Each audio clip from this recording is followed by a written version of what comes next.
Burung puyuh yang dikenal rajin bertelur setiap hari dari peternakan sederhana ternyata bisa menjadi usaha yang menjanjikan.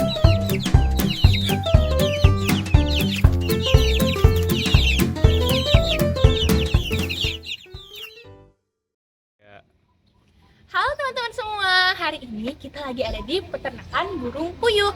Burung puyuh itu walaupun kecil, dia punya banyak manfaat loh teman-teman. Nah, untuk info lebih lanjut, ayo kita tanya-tanya pemilik peternakan ini yuk. Yuk.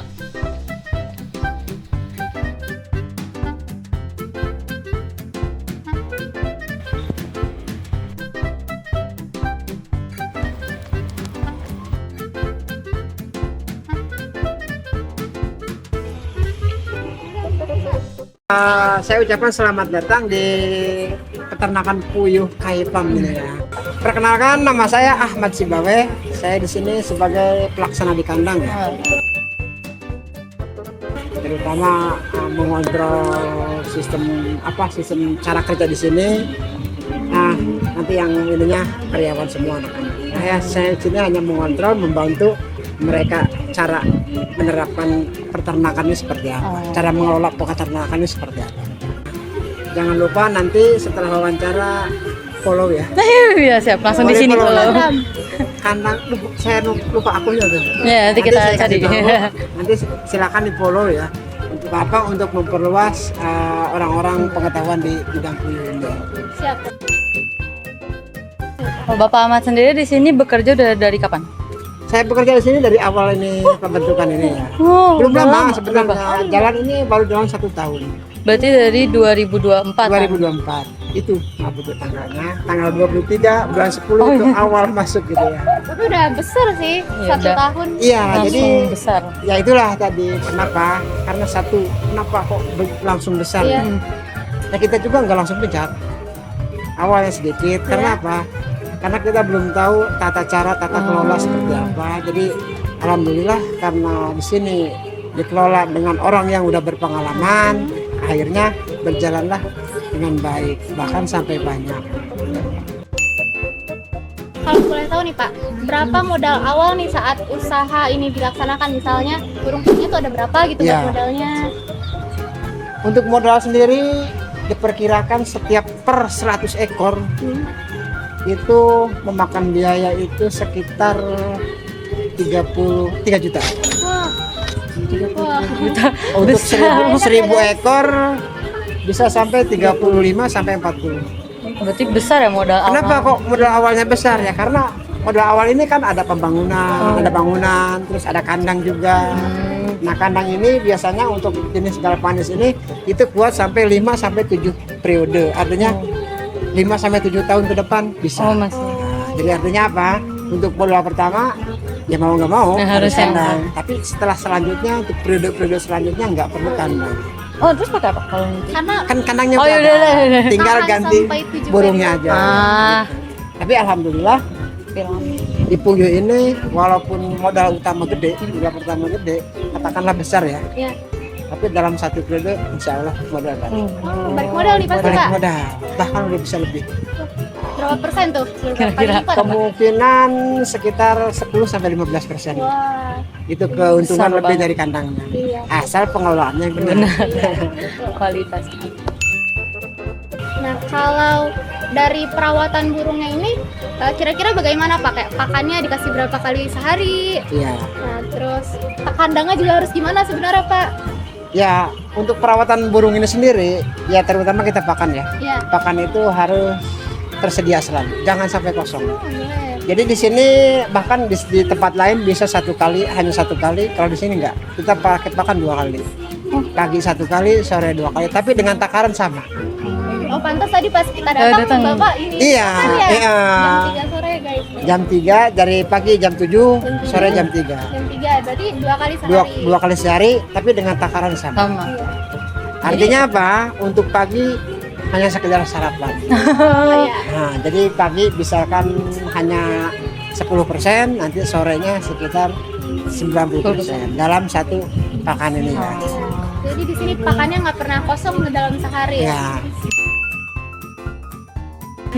Nah kalau Bapak sendiri, apa sih kesulitan waktu beternak ini? lagi Nah. ngurus puyuhnya? Waktu awal kesulitan itu penyakit ya. Karena apa? Karena perubahan cuaca ini sangat signifikan Iya. ya. Dari panas ke hujan terus atau sebagainya ya.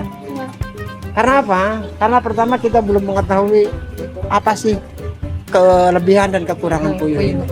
Karena saya juga baru pertama kali di puyuh. Sebelum puyuh di puyuh ini saya biasa di bebek atau enggak ya. Cuman karena yang namanya unggas pasti hampir-hampir sama. Mirip-mirip gitu ya.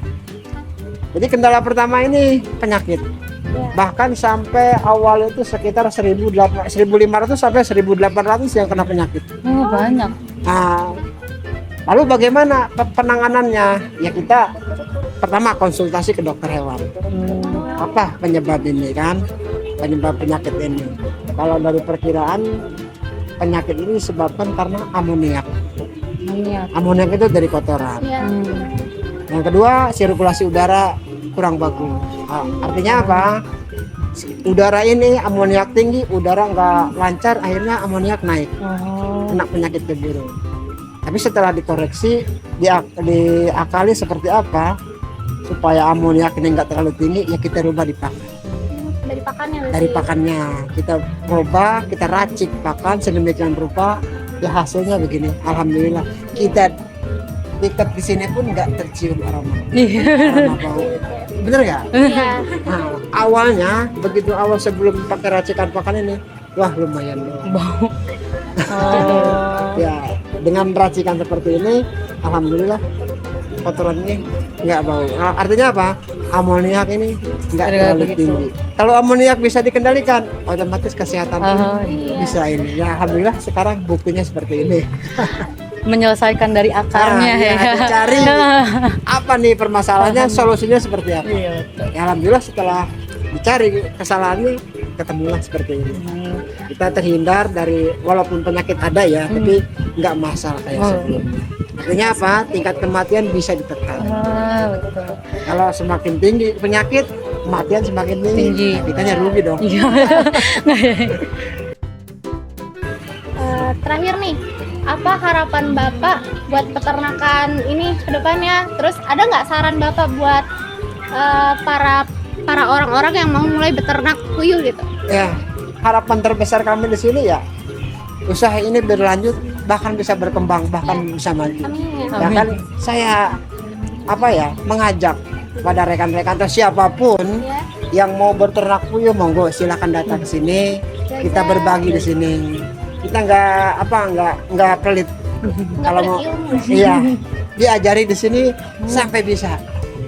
Bahkan kalau mau belajar pakan pun silahkan. Oh iya. Saya ajarin Free langsung. cara penanganan, cara pemeliharaan, cara mencari bibit yang bagus, cara mengolah pakan, diajarin semua gratis di sini. Langsung kunjungi Langsung Instagramnya. datang aja di sini. Kita nggak pungut biaya spesial pun ya, kalaupun mau ngasih ya silahkan. Cuman kita nggak minta. Kita berbagi ilmu, tujuannya apa? Biar peternakan ini semakin berkembang di Karawang ini. Tujuannya gitu, banyak orang-orang yang mengikuti. Ini sebagai percontohan. Makasih Bapak Ahmad. Kita juga jadi tahu nih tentang puyuh-puyuhan, ternak puyuh kayak gimana gitu ya. Modalnya segimana awalnya. Perawatannya.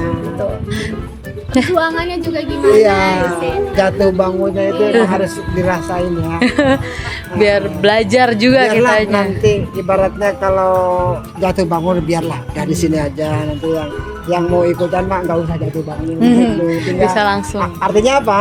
Tinggal ngelanjutin, tinggal ngikutin apa yang di sini. Nggak usah nyari makan racikan caranya seperti apa, nggak usah.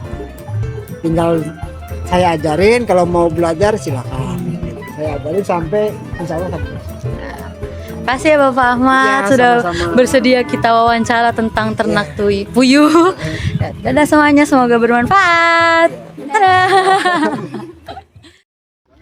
Nah, teman-teman semua, itu tadi cerita dari Pak Ahmad selaku pengelola dari peternakan burung puyuh ini. Mulai dari modalnya, cara perawatannya, dan juga saran-saran bagi kalian semua yang mau mulai beternak burung puyuh ya teman-teman. Jadi semoga video liputan kita kali ini bisa bermanfaat buat kalian semua ya. Dadah! Burung kecil yang rajin bertelur tapi punya manfaat besar bagi banyak orang. Itulah burung puyuh.